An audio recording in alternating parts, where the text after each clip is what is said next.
Wow. Do Even podcast. Hello, everybody. This is State of Exile episode 41. And what we got going on today is a special one. Because we're in the middle of like 2 1-month leagues, we're going to try and do something special for you guys. Like, everybody here is at a different point in time in their content creation for Path of Exile. And that's what we're going to be doing today. How to be successful or where to go from each different point of time in your content creation through YouTube and Twitch. So this episode will include mostly that. However, we're going to be discussing the new 1-month league coming out, as well as some of the new changes to Poison, Viper Strike, and Melee Splash. So stay tuned for those. And lastly, we're going to do a Q&A to any of these guys you guys got. Ready. So let's kick things off. Let's give a little bit of shout out to each person. Describe what you do. So ItsYoji, welcome to the show. Hello. Would you like to describe what you do? So I just recently started out YouTubing because I just felt like doing guides for my builds and not only writing them down, but just actually making videos about it. And I was just like throwing random stuff together, and people were like, "Hey, this is super awesome! Make more!" And so I just like, okay, then I'm gonna make more, and I just made more and more, and now I like 5 videos. Woo! And yeah, try to be entertaining and educational at the same time. And I'm always really hyped about things all the time, like right now. And that's kind of what I do at the moment. And I'm really happy about how it started off so far.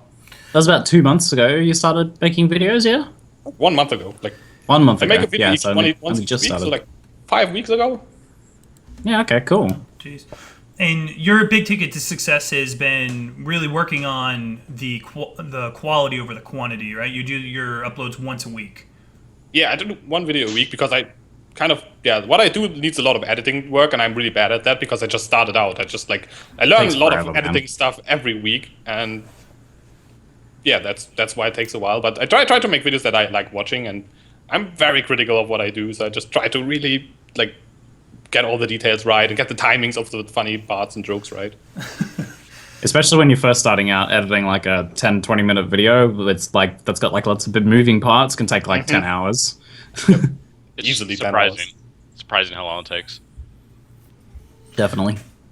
Alrighty, so it's pretty obvious you just started off, and let's go to the next person here. We got Wabachaw, who also does another podcast called What's Up Rate Class. He's been doing it with Gemini. I'm not sure if you guys are still doing it together, but I know it's on your channel. What's going on with What's Up Rate Class and your channel in general? Well, I've been streaming a lot recently. I'm still doing What's Up Rate Class with Gemini. It's been going really good. A lot of people really ask about it. At first, we just started off with me and him talking. Then we started to include guests. And, you guys know firsthand doing another podcast, but it's kind of hard to keep coming up with podcasts, especially, with like the waves of Path of Exile, when there's like all this uptime and all this downtime and everything. So, but it's going really good. I mean, other than that, I started, the first thing I did on YouTube was a beta update, which some of you may have seen, but that was really fun. Like with what Yoji was saying, I really focused. I went from not knowing anything to just going full blown into it. Like my first video was actually done in my friend's room, and he edited it all, and all I did was watch. And by the 4th episode, I did all the editing at my house, got the setup, bought the software, and I pretty much have learned everything since then. And what helped so much was putting myself on a schedule. So what Yoji's doing is amazing because, putting yourself on that weekly schedule for like quality content, not only does it help you learn how to really like put content together, but it really gives you a good idea of time constraints. Because as Ziggy had mentioned, it's shocking how much time goes into video editing. It's so insane how much time goes into video editing. And in all honesty too, the first few What's Up Rate Class that I did, we did them offline, and I went back and I edited them. So I edited out like little likes, whatever, all these little things, and it took hours just to edit audio, and you have to listen to it over and over. You get tired of your voice, like 100%. you get tired of hearing, and that's when you really pick up on the things you say a lot, like all the time. I really get tired of like my breaths, like little like awkward things that I do in between talking. Like sometimes I like click my tongue before I talk and stuff like that. Yeah, those little things really grate on you when you do a lot of editing in your own voice. It can be pretty funny. I've actually cut out a couple of clips from some of our guests of like parts where they'll like kind of trip up on their words a little bit, and you could just play it over and over and over again, and it's just like hilarious. I could make a song with it. But so then the other thing, so I did the live beta update. Then I did a podcast, and then I did the Poison Arrow video. And the Poison Arrow video is, that was like, it was a gimmick of an infomercial made into like a build guide, which was really, really entertaining, and it was fun. It was so fun to do, but it seriously took me nearly a month. From concept to finish, it took about a month to do, because it's so hard to, like what Yoji was saying, it's so hard to get like the little parts, like the timing right. And then what happens is, especially when you're doing video editing, any sort of motion graphics, you get inspired, like in the moment, right? Like you're like, oh wait, I could have this do this, or I could have this like jiggle in, and then it just, that takes another hour, right? And so my next video is it's about Shockwave Totem, which I've been playing on the 1 month hardcore league, and I'm really hyped for that. Yeah, if you want to play it now, go for it. I mean, this is just audio only, but there's going to be a huge like video component of it, but you're more than welcome to if you want. Just a heads up, we're going to play everybody's content here. Well, the 3 guest content here today, and I have some more questions for you, Wabachaw. But here is a tidbit from his Shockwave Totem video coming out on YouTube soon. With the flame dashing, whirling blade, 2 totems do damage for days. Add the fall, haste, and clarity. You will be amazed of the damage you can do like it's nothing. Don't forget to add the jewel chill of corruption. You shock enemies and make them shatter like ice when you damage. Wow. Well, you guys are supposed to hear the Yoji. Yeah, we're still listening. Yeah, we can't hear it. I'll let you guys finish. Oh, that's so dank. That's so dank. That was awesome. Oh man, I can't wait. I can't wait, man. And that's unrefined. That is one of her. That's raw, unedited. That's there, just guys. raw. That's just underground us shit. getting the flow together and everything. And so, yeah. Oh my god. That's so good. And then, Wabachaw, what inspired you to start streaming / YouTubing? Like, did you just wake up one morning like, I'm going to do this shit? Or was there something in general that triggered it? Well, so I've always been complimented on a few things, like my voice and just kind of my demeanor, I suppose. And I have the skill set where, I'm pretty tech savvy, but I'm pretty competent at video games that I play. And also I like to do the things with the words out of my mouth, I'm good at the talk and the speak and the all that stuff. So yeah, and just being entertaining in general. So it's just pretty much. I mouth word pretty good too sometimes. Yeah. So and I used to work in the service industry, so that's all I did. I would just talk to people and then pretty much like, sell them on beer, which I know a lot about craft beer. If you guys ever send me info. But pretty much last year I started to stream a little bit. I got a job at a game developer here in Las Vegas. And then earlier this year, when we had the beta, I decided, I was like, you know what? I want to do like a beta update, because there's a lot of information coming out, right? And there are a lot of people who weren't going to be involved in the beta who would, who maybe couldn't catch all the streams. So I did the beta update. And that was just me wanting to do it, and it went over really well. Definitely a perfect way to start a channel is to start with like something like that that's people want to see, and giving them good information on something. Yeah, and so it went really well, and here's the thing, I love doing it. Like, I absolutely love doing the video editing and doing YouTube content. And then as for streaming, like I said, about 3 weeks ago, I got laid off at my job, and I'm just unemployed for right now. While I'm looking, I wanted to give streaming and YouTube content a really hard push, because if I could make this work, I would much rather do this, because I love doing it. Might as well use the time as well, right? Yeah. Before we go into LiftingNerdBro, Yoji, I forgot to ask you, what inspired you to start YouTubing? It's actually the Ranger Attack Totem build. This was like one of the first builds I made that I liked so much that I actually, when it ripped, made the build, like the character, right away again. And a lot of people ask me, like, when I was like doing random master rotations or just like partying with anyone, really, everyone's like, what is this build? Like, this totem is shooting so many arrows, and there's arrows all over the walls, because it clutters every room with arrows. There's a ranged attack totem? Yeah, and people what build was it? Explosive arrow?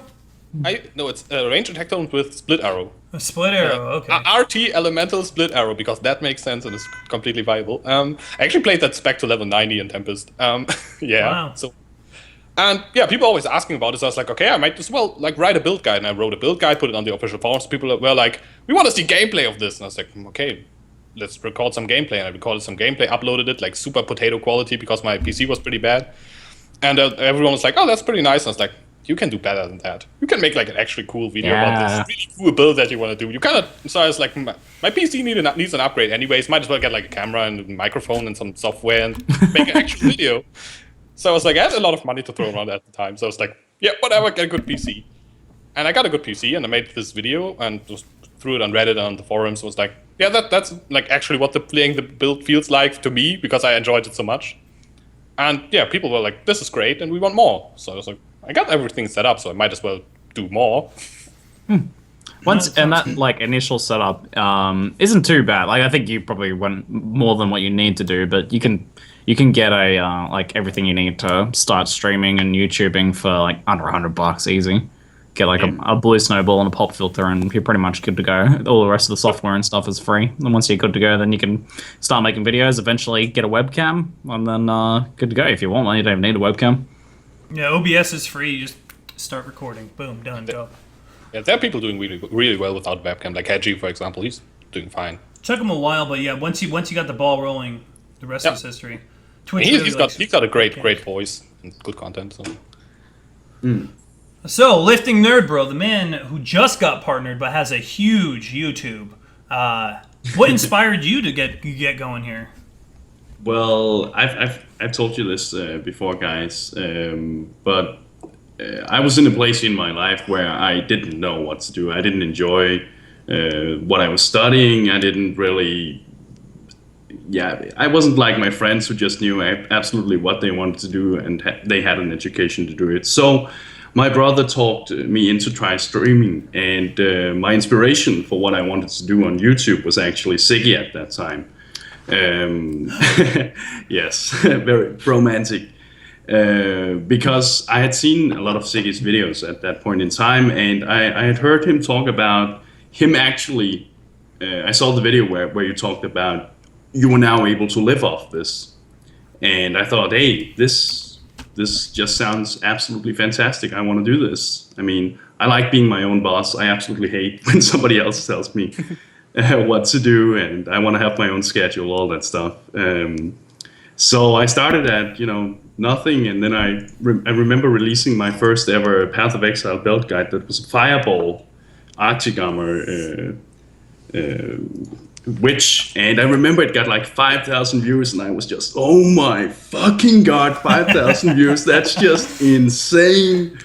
And then fast forward, I'm now nearing 20,000 subscribers, and I had a Flame Totem guide just recently that got like 350,000 views. That's huge. That is huge. Yeah, that's just amazing, and I'm just so happy to be where I am right now. And I got partnered on Twitch, which is just like, it's the next step for becoming independent, economically independent, if you want to put it like that. And it's just amazing. I'm so happy about it, and I've had this amazing support from you guys who have helped me. Congratulations again, man. It's like a huge milestone. Appreciate it. Sure. Thank you, guys. Some cat I felt great at 1,000 subscribers. Sorry? I felt great at 1,000 subscribers. Yeah, I still remember when I got my first. Holy shit, man. Oh, you got 1,000 subscribers super fast, Yoji. I was actually shocked. Yep. I was shocked as well. Yeah. Man, I was happy when I made that first $10 on YouTube, man. I was like, I was stuck at the $0.04. Yeah. It takes a long time before you actually start to see some income from YouTube, I feel. But so, yeah, I think it's an important topic to bring up, like income versus YouTube and Twitch. I think we could talk about this. Like, to become a streamer, like until you're partnered, you make $0. With the exception of the occasional donation via Twitch. Like, you're literally pouring hours of your day into nothing, into a possibly something, I should say. And until you get partnered, you could then make commercial revenue, and then from there you can make a sub button where you get income like that. And it's not only does it take a while to actually make noticeable income, we only get that income once a month, and that's on the 15th of every month. So it's like, your budgeting is very hard. The donations when they come, you get those instantly, and you love those. Don't get me wrong, but it's like it's a very hard lifestyle to adjust to. Yeah, you have to be very lean and efficient with your budgeting if you kind of want to get into that field, at least with the potential of becoming someone who does it full time. Absolutely. You need to be very good on your money management side of YouTube things. comes about the same time as Twitch as well, so it's like it's all at once, and it's once a month, and you're just like, okay, so I need to pay rent, I got this bill, and God forbid you forget one. You're like, please, donations. You know what I mean? Yeah. You're really banking on that. So I remember thinking that before I knew anything about being partnered on Twitch, I knew that some people were partnered, and I was thinking, oh, so it's the ad revenue that they. So that's what makes it possible for them to live off this. And then when you get, a bit more insight into how much ad revenue on Twitch. Yeah, you're just like, what? Especially is this what I'm getting? Wait until January, LiftingNerdBro. January's the worst month. I experienced my first January, and it was like, what? After December, you're like, yeah! Yeah. Every YouTube, if you just go full time in like December or something, you're like, hey, things are going pretty good, I'm gonna go full time. Then January can be a nasty wake up call for a lot of YouTubers and streamers. Yeah. Basically, for you guys who don't know, all advertisers and everything blow their budgets in December to try and make as much money for Christmas, the Christmas sales and everything, all that rush. And then in January, no one wants to spend any money, right? They'll spend so much money on Christmas. And not to mention it's the end of their fiscal year, which means that if they don't spend their money, they don't get that budget next year towards marketing. Yeah, exactly. Yep. So basically, approximately 50% of what you normally earn, you earn in January through February, maybe even the next month. And then it starts to recover after that. Yep. So you have to save some money from December. For January. Yeah. Definitely. That's what's really well this time though. That's what's really hard about like starting out as a Twitch streamer is like right now, although I'm experiencing this growth and I'm getting viewers and I look great for this, the partnership, right? 3 to 6 months out. How do I transition from this no income without just saying like, hey, could you guys just donate to me, please? Without saying that, how do you do that? You don't want to make it too. This is something that I've actually been thinking. Like, I don't want to make it obvious, right? I don't want to make it seem like I'm just holding out like a cup for change. It's so hard to do. It's in. Yeah. I found creative ways to do that, and I could discuss that when it goes into my section. Yep. So LiftingNerdBro, there is very creative ways, but there's a fine line in the community when it comes from sellout, money beggar to supporting a stream. It's a very fine line, and it's hard to not cross that line. So LiftingNerdBro, since you've been partnered, what have your experiences? Do you think it was totally worth the time? Would you recommend it to people if they have what it takes? To try becoming partnered on Twitch?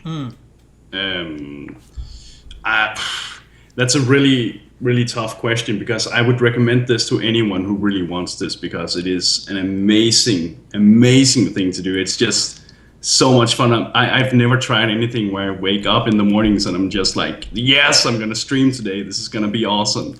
But at the same time, if you really want to get into streaming and Twitch, the first time or the first period where you start streaming is just absolutely horrible because you will not have viewers. You don't just start up your stream and you don't magically have viewers. That's just how it is. And you're awkward as well. Like you don't know how to talk properly. Exactly, man. And be entertaining.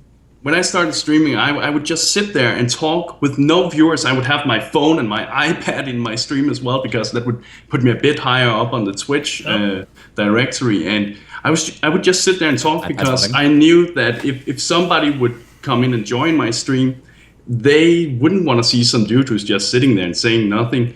And you don't get the update straight away when they join in. So you have to be talking all the time, and it's just really, really hard to sit there and talk for 5 hours with nobody and being interesting, being funny. I had some topics that I always felt like, maybe I should talk about this. But would I recommend it? Absolutely. If it's the thing you want to do, it's amazing. But the reason it worked for me was because I started a YouTube channel. And because of the YouTube channel, I got viewers into my stream. And because of the Path of Exile streamer community was so helpful when I started. I got hosts and people were, helping me out, things like that. That helped me get started. Otherwise, it would have been, I'm not sure I could have done it. Just talking to no one is terrible, but yeah. To follow on with the question, I see a lot of kind of lifting same feelings in myself and how I approached all this. I feel like for the answer of like whether it's worth trying to get into this as like a full-time thing to try and get your partnership and all that, is it kind of you like, obviously when you first start, it has to be something that's more exploratory. You have to explore whether it's something you're going to enjoy, right? You have to work on developing some of those base skills, laying some groundwork, and just seeing whether it's something you can do every day. Is this something you can do for 6 to 8 hours a day every day and still love it? But I think for going for that full-time, it needs to be something that you basically cannot not do. That's kind of how it felt for me. Like I was in the same place as lifting, right? I was not happy with what I was studying. I didn't really want to kind of just go on and follow on with what I thought was my initial plan for life and stuff like that. And I hated working for anyone else. Yeah. I'm like the worst employee, man. Yeah, me too. That's like really funny because that's exactly where I am at right now as well. I'm like I basically canceled like all the stuff I had planned so far because it really just felt wrong, and now it's just like I'm in the middle of everything and have a lot of time, and so I just figured out I might try this, which might potentially be really fun, but it's just like giving it a shot because why not? And so far it's been fun. But you have to need it to make that kind of big leap forwards. I think you have to absolutely need it. That is actually I want to call this my salvation almost, because if I didn't have this, I would probably be somewhat depressed because I would not know what I otherwise should do, and there's a pressure from society. You need to do something, right? Yeah. And So I want to talk about this. We all just shared something very similar, and I've been preaching this. All 5 of us are at a point in our lives when we first started streaming where we wanted something more, or we weren't happy with our jobs or bosses. And at the end of the day, I hate to say this, but in order to be a successful YouTuber/streamer, you have to be a bit of a narcissist. Like, that's how I feel. Like, it's like you have a bunch of people that are like you're basically seeking validation through. Like, hey man, cool! Look how many views I got on my YouTube. Oh, this guy says add ZiggyD live. Yeah, it's a very honest and narcissist more than thing. you need to have. Sorry, I don't think you need to be a narcissist more than you need to have some narcissistic qualities. Yeah. I mean, not full blown narcissism, no. Yeah. But I mean, like, in order to even do this, because otherwise, like, the self doubt is so real when you're streaming. Like, when I first started streaming, I had 5 viewers, 3 of which were me. One, ZenocideGenius. Then it was ZenocideGenius 2, which was my bot from another computer. We're going to put that in quotes. And then the third one was Nightbot. Those were my bros. So if I had anything more than 3, I was like, ooh, someone came in here. And like Lifting Nerd said, you got to talk and talk and talk. And I didn't even have a webcam. I bought a webcam like 2 days later, and my viewership jumped up. And my big ticket to success was when I first started, and when Ziggy first started, there was no hosting feature. It was like you either had to have like some sort of bro status where someone's like rating you and they link your stream 80 times in their chat when they're logging off, which is against Twitch TOS back then. Or you had to do it all on your own free merit. Really? Is that against the TOS? Yep. It was rating was against Twitch terms of service. Rating was not like, people did not like that. Okay. Yep. It was against Twitch terms of service. Wouldn't like that. Yeah, exactly. Well, there were people who would raise it was used for like bullying and stuff like that as well. Exactly. So positive or negative, it wasn't allowed. Go, sorry. No, it's cool. And then what got my big ticket to success was it was a slow time in Nemesis. This is legit how I started streaming. I was trying to buy a helmet on PoE.trade. It was listed for 2 exalts. It was a really nice evasion chest, and I was playing a Viper Strike build. This is before the Valor. And I had a level 25, I think, Viper Strike, or something really, really high. And, this was like when Viper Strike was scaled with +2 levels, 3 linked with melee splash, and I loved playing it. I was like level 85, doing maps in Nemesis, and this helmet was like great. So I whisper the person who has the helmet, and he says, I'll sell it to you for 4x. I'm like, it's listed for 2. He's like, well, I'm a famous streamer. And I was like, what the hell? This is bull. And then I whispered that person it was Akira X. Good old Akira. And I was like, really, dude? You're a famous streamer? You don't even have a sub button. And like, I just came from League of Legends, and I was like, you know what? I'm going to stream because I don't want to be in part of a community where people are going to be like douches about it, and I'm tired of bad communities. So I'm going to like try my best to make a community ran stream. And that's the attitude I've had since I've been streaming. Like, oh, Friday night, come by. I have this silly little club, or I got this thing on Wednesdays where you can come by and show me your music videos. I try to make it community or interactive. Yeah. Hence the podcast, eh? Yep, exactly.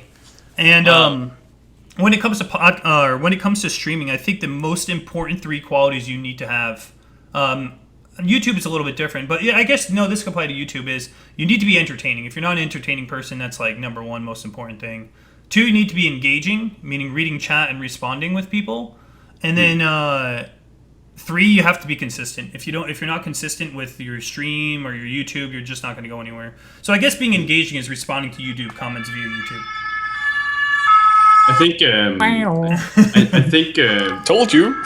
you don't necessarily have to be entertaining. I think there's an alternative to that, and that is if you are incredibly skilled at something. Like if you are a StarCraft player or a League of Legends player, something like that. But that is a I've form seen- of entertainment. It's the same with chat interaction. Like if you're not a super skillful player or a very high level player, then you need to be interactive Exactly. and entertaining. That's why I'm so entertaining, because I really suck at PoE. Man, it's so much harder to play Path of Exile when you have to be interactive. Yeah. Yeah, definitely, especially hardcore. And- You get so used to it, though. Oh, sorry, Wabachaw. It's okay. I've trying to go back to this, and exactly what Ziggy said like earlier. You have to pretend like it's working. Like you can't just not do it. Like you just have to go full at it. You can't fake. Like you have to absolutely fake it till you make it. That's what streaming is really.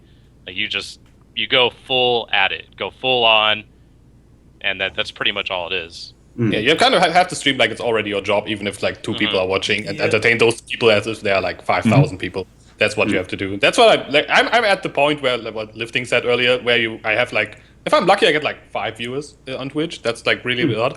And if those 5 viewers are chatting with me, it's so fun to stream. But if there's like everyone's like, oh, I'm like feeling really lurky today, then streaming is really a stretch, because I have to like find stuff to talk about with myself all the time.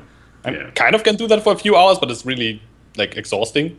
But as soon as few people show up, it's really exciting. It's really fun.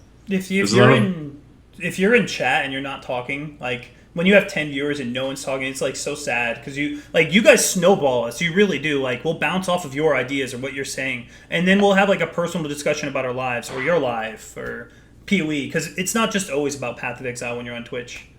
No. Yep. Absolutely. Like one line of chat can be like 20 minutes of entertainment, like easily. Truth. It's fuel, man. I eat that shit. Confirmed.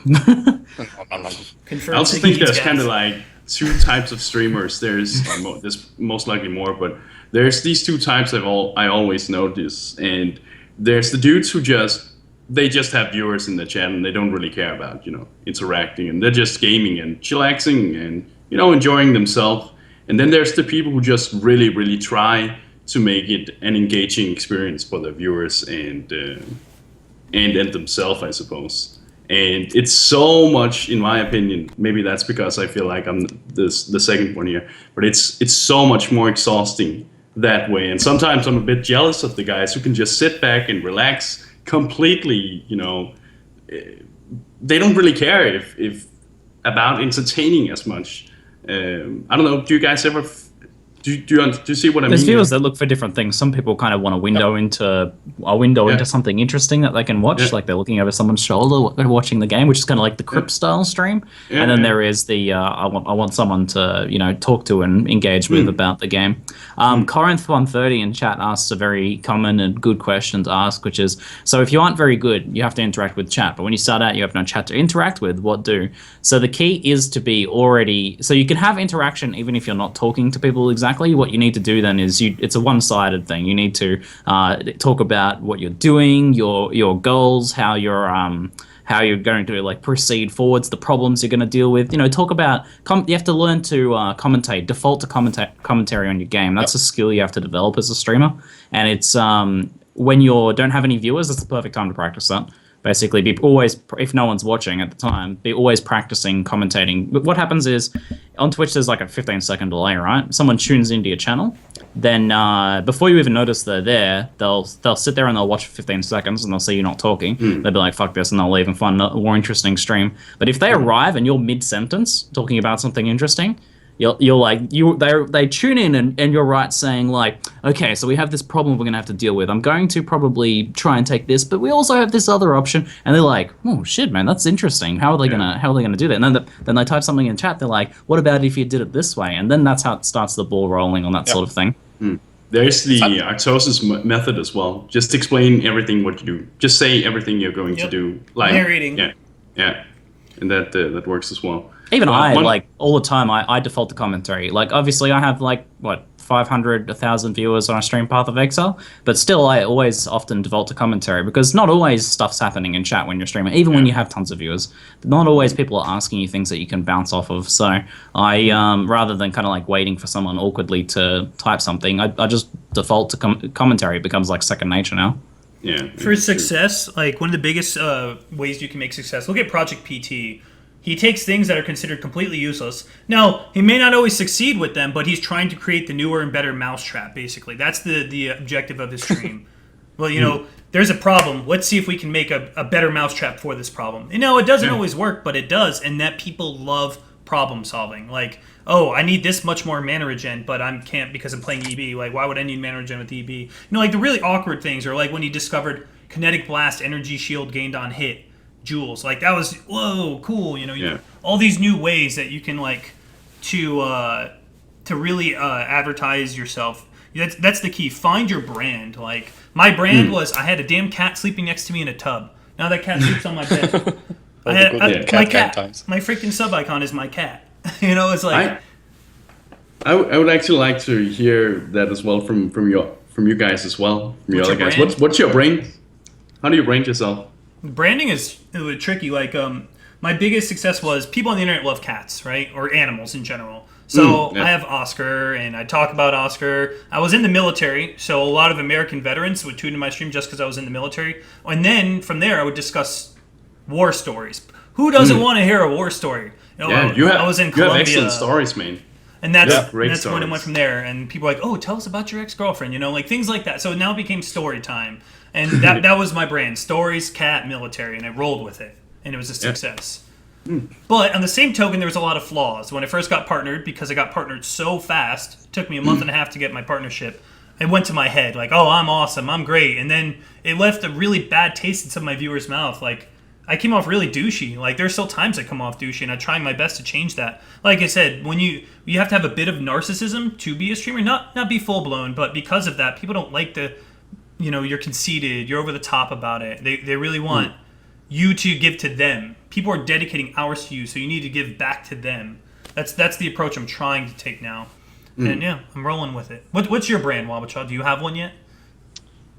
You know, not yet, because you know, I did What's Up. I'm doing What's Up Ray Class. That's a podcast. That's like an informative podcast, right? Then I have this entertaining, you know, style of guide, the infomercial, you know, and all the other things that I'm trying to do. I have so many ideas in my head for all these videos I want to make for YouTube, but they're more about entertainment than anything.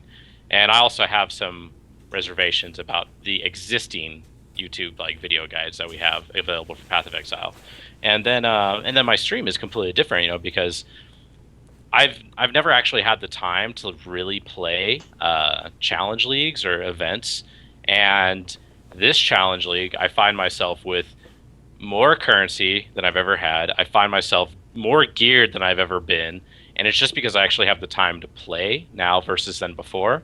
So you know, like right now I'm you know I'm halfway to level 93 in the challenge league, and I'm you know playing a build that isn't super meta, you know, Shockwave Totem. So I don't really know my brand yet, because I feel like I could be a pretty competent and competitive player, while at the same time I can make entertaining content and also have like a really good informative viewpoint on the game, which kind of goes hand in hand with being a competent and competitive player.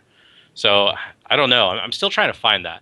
I think what I would prefer my branding to be would just to be like, you know, I have a good personality. This guy has like a cool personality. He's good to chat with, and he's very flexible in terms of whatever he's doing. So I other than that, it's kind of hard. It takes time to develop your brain. It does. Yeah. It's not just something basically your brain sounds kind of. Yeah, basically you're developing your internet persona, right? And hopefully it coincides with your real person as well. That helps. It does. I mean, if you're being fake on Switch, maybe you can make it for some time, but people will, eventually see through it. Yeah. No, I'm real on Twitch for sure. Like this is the way I am. Like my girlfriend watches my stream and she's like, "You act the same exact way in real life." I'm like, "I know." Like I went to a Halloween party a couple days ago, and I walked into the party knowing pretty much everybody, and I was just like, start yelling at people. I just start like getting everyone's attention, and they're all like, "Whoa, what's up, Trey?" That I hadn't worked with them for over a year, but they're so happy to see me, and I'm just very, I don't know, I like to be entertaining to a lot of people, so yeah. Cool. That's a very good point, LiftingNerdBro. Like, you gotta be real. Like, you have to be real. People would appreciate you just, like, telling the truth and coming clean with it rather than you hiding something and then on the internet, you're gonna get found out. Especially once you get partnership, your life is on full blast and they will find out anything they want about you. Yeah. People want to some people just want to bring you down. That's just how it is. And they're going to go at great lengths to find any dirt they can on you, but PR side, just come clean with anything you got. Just admit it. Yeah, exactly.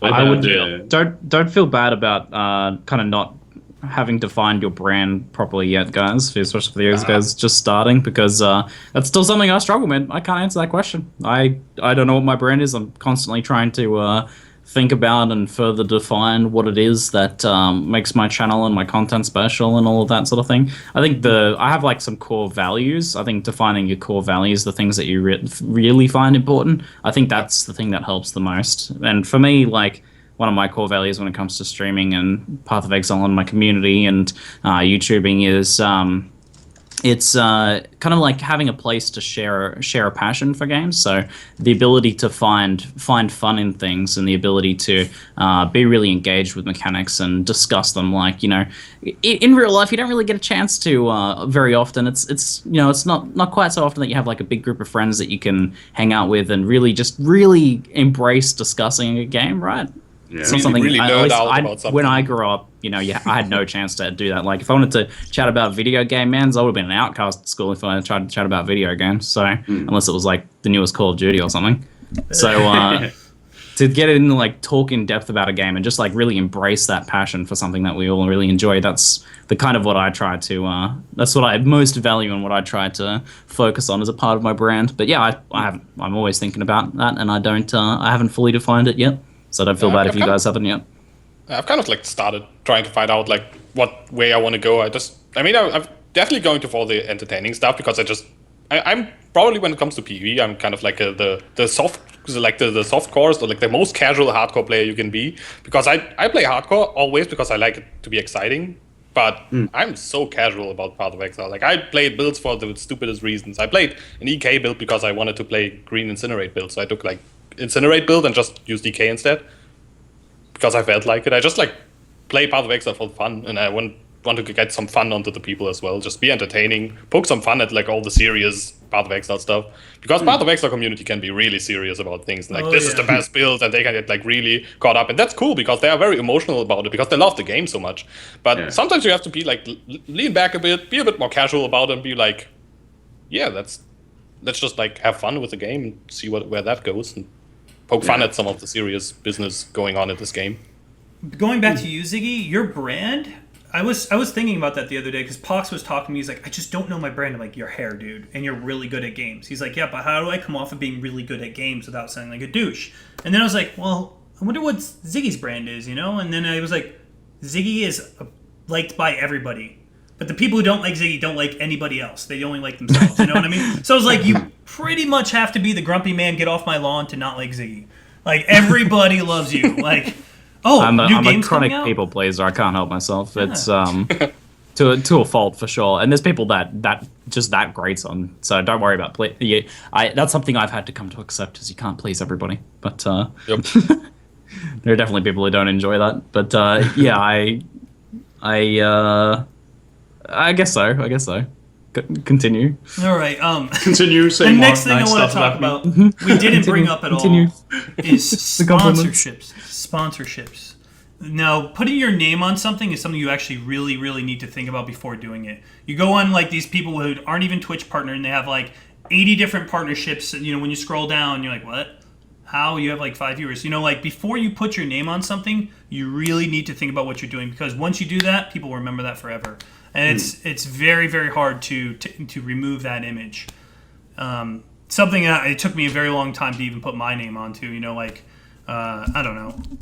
What do you think about sponsorship, Ziggy? Well, first up, you recently got a sponsorship, didn't you, Xena? Yeah, I did, but I don't want to go down that route. Like Pox and I we were discussing things. We were like sitting around watching Naked and Afraid. It's this awesome survival show on Discovery, and we're watching it, and we're like, dude, we need to like do something, because like that's the most important thing is once you're partnered, like what's next?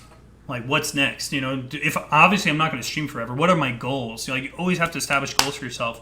Well, I want to, I'm getting more followers, I'm getting more views, but it's only going to last so long. Well, maybe I'll go for a sponsorship. So him and I were discussing that, and he went for it, and he got it, and I was like, I'll try and do the same, and I got it. And then, it's like, now am I a sellout? Am I not? It's like all these kind of things. The self-doubt is real when it comes to sponsorship. And I think it's really cool. I think it's like getting a serious sponsorship for a stream is a big step, man. Like, congratulations. I think you're downplaying it too much. I think. Well, I don't want to be here as like sellout mode and start talking about it or anything. No, this isn't about promoting your sponsorship. This is talking about the idea of sponsorships, and you getting a sponsorship recently is a relevant part there. Exactly. Yeah, and it also has nothing to do with sellout. Like, if you think that's like the product you're advertising is good, and if you stand behind it, it's completely fine in my opinion. Yeah, and if you're clear about the fact that it's like a promotion, then that's fine. Like everyone knows that it's a sponsorship, right? It's obvious and it's clear that that's the fact. Having someone's logo up on your stream is it's clear that is a sponsorship. That's a well-established thing. There's way too many people who has no clue what sellout actually means. Correct. It's just a word that people like to chant on Twitch, and it's for some people, annoying. sellout means earning a living. Yeah, exactly. And how can you blame someone who's trying to make a living? I mean, as long as he doesn't compromise his own values by doing it, right? The worst way I could be to sell out was to quit streaming and YouTubing and go get a job, man. That'd be the biggest sellout. Yeah, exactly. That's what I'm saying. Sellout. But ultimately, that is my goal from streaming. Like, I'd like to work for a gaming company someday, work for Twitch, or work for like my sponsorship someday. Like, turn my brand stream and then apply what I know directly into that field. Like, work my way up. That's what's after partnership for me.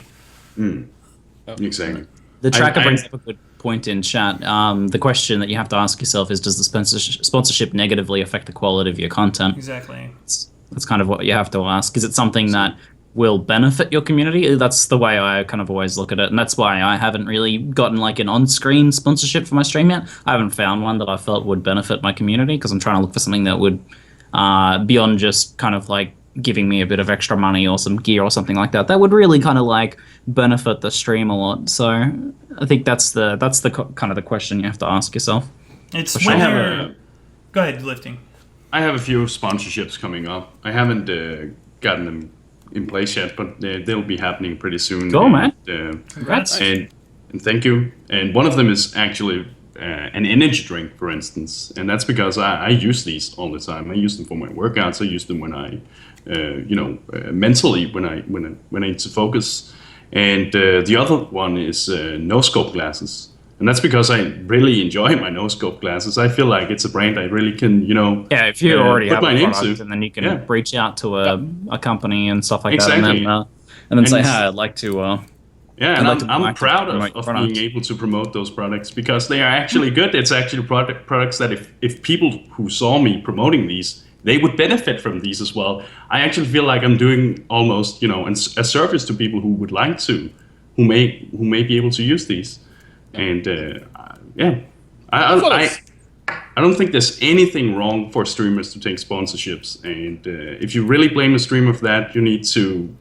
It depends on the sponsorship, but yes, I agree. Of course, of course.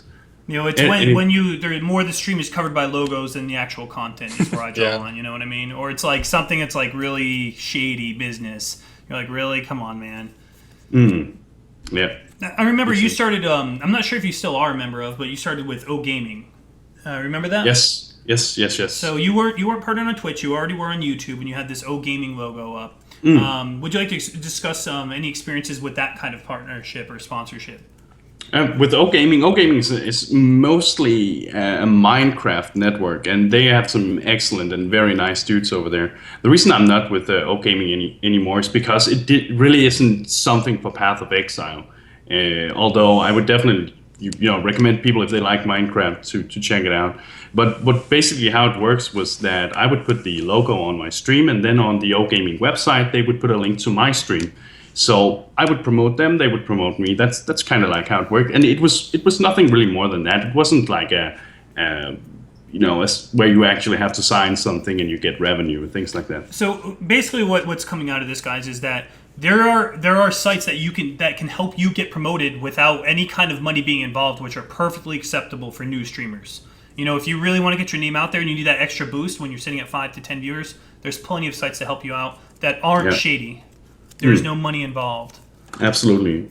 And I have to bring this up because I feel like this is one of the things that I see people mentioning all the time, and I see it in chat right now as well. People always talk about D2A, and I just want to say that I have never had any bad experience with D2A. The people I ask who actually use this, not just read about it or hear other people talk about it, do not have bad issues with this. I will admit that there has been some weird things going on in the past, but seriously, guys, research stuff before you actually change it. It's in research for sure. It's not fair, to the people who actually own this if they are actually doing a good job. But of course, don't use it if you don't want to. All right, let's go away from sponsorships before I show some awesome videos from our three guests today with their content creation. I want to discuss real quick about choosing your streamer. Now, everyone's going to have their favorite streamer and YouTuber, and being a fanboy, it's awesome to support your people, but you got to remember that just because so-and-so is your favorite doesn't mean everyone else sucks, and you got to be, act like a turd in their stream. It's very important to, find the stream or YouTube that fits your needs. And then so when on you this find it, on this topic, before you move on, Zeno, is this idea of competition, that we're all in heated competition with each other and we all hate each other, and even people with we've got Waba on here, right, who makes a podcast, a Path of Exile podcast. We're in direct heated competition and we're all trying to do exactly everything we can do to sabotage each other. Generally speaking, that's not the case. Hopefully, as evidenced by doing this podcast, we generally want other people's channels to grow and the game to grow and the community to grow as a result. It benefits us all. I think most streamers are pretty reasonable about that sort of idea that other people's channels doing well eventually comes back to benefit them, even if those people aren't directly fans of you. They grow the community. So I think I try and break away from that idea that we're all in heated competition with each other and we all hate each other when it comes to recommending people's streams and things like that. Actually, the opposite kind of if the community, if there's more content and more people start watching PoE content, people will if more people watch content, it helps everyone else as well. Mm-hmm. And from my experience, that's also what this community does. I've gotten so many shout-outs for my few videos that I did, from you, Ziggy, from Zeno, but also from Project PT, even from Rise. I never watch his stream because he streams at times that I never watch Twitch. But I heard from a viewer on my stream that he played a video of mine on YouTube, on his Twitch stream, and that was really cool. Everyone was just so nice and so supportive. The way how it works is, let's say Yoji becomes a big time streamer and everyone loves him and things like that. Or Angry A, he blew up. He was great, awesome personality. Eventually, it all comes back to you, because the more people in the community, the more people that there are that are likable. Eventually, at some point in time, that viewer might come across your stream because their favorite streamer isn't online. So as long as we're all kind of on good terms with each other, it benefits us in some way. So you kind of. Go ahead, Lifting. Yeah, while I agree with that, I think it's also very important to note that we are competing against each other. Oh, absolutely. We are competing against each other for viewers. And when for instance, Ziggy goes online at the same time as me, Ziggy he's a viewer magnet. and this means that it's a good point to note that I have a different perspective on this, because being someone who can usually secure the top spot on PoE when I turn on my Twitch channel, the idea of propping up underneath people underneath you to push yourself higher, right? That's like building the community underneath me so that I can have more of that as well.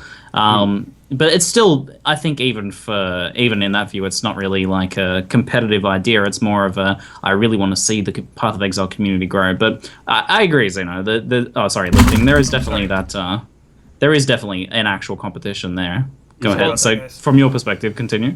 There's one more thing about that though. Like, and when you guys first invited me onto this, I brought this up, but there are way more PoE streamers now than there were even a year ago. Like, it used to be where there were maybe like 10 people streaming PoE. And so that makes it pretty easy for you to get that exposure for people to see your channel and kind of hop in, right?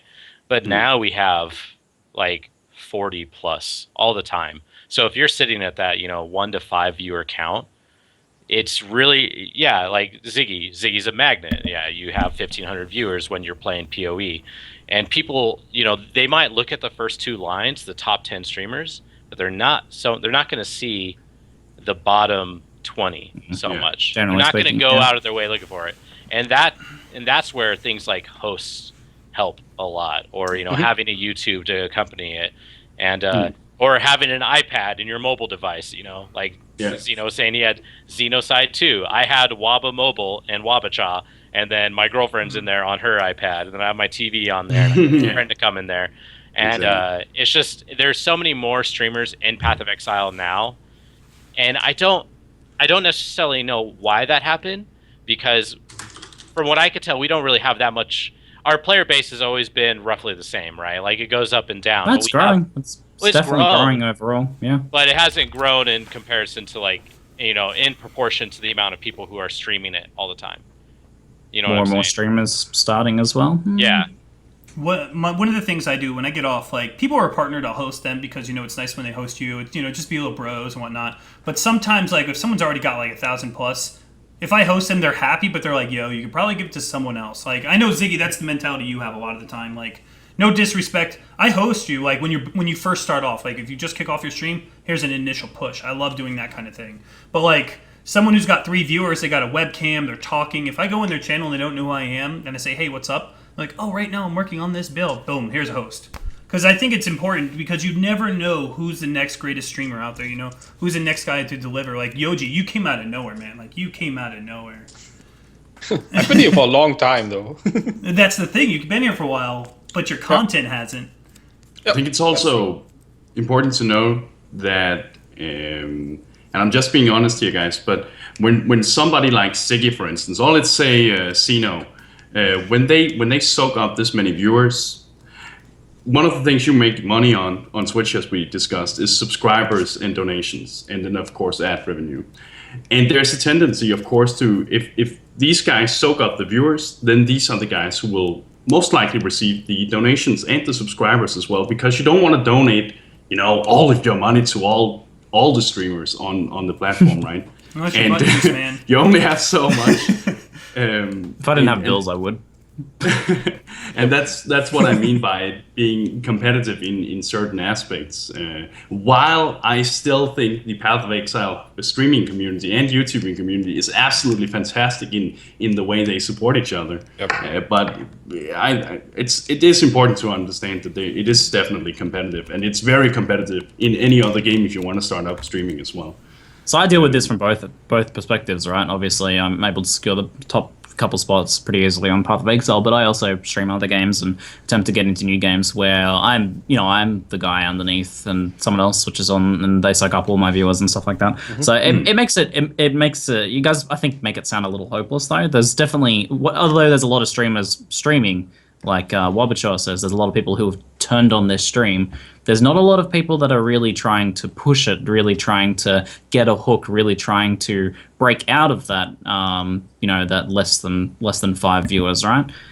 So I think there's a whole bunch of things you can do, and you can even take advantage of the fact that there is a big streamer that when they turn on their stream has, turns it on, puts it, and brings in like 1,000 viewers. Because a lot of the time, like when I switch on my stream and start streaming Path of Exile, I don't just, I don't like soak up all the viewers from the other people that are streaming and then have 1,000 viewers, most of the time, like 800 or so of those viewers turn on Twitch. Like they enter Twitch TV. And then after I'm done, 20% of them or so filter out to the other channels. So there's a lot you can do around positioning around other streamers that do have that sort of effect, and you can take advantage of that. And then there's also having an actual hook to your channel, having a reason for people to tune in. Like an interesting title is super important, being in the middle of something really interesting, and then having a project that people are excited about and want to return to come back and check out like tomorrow or the next day.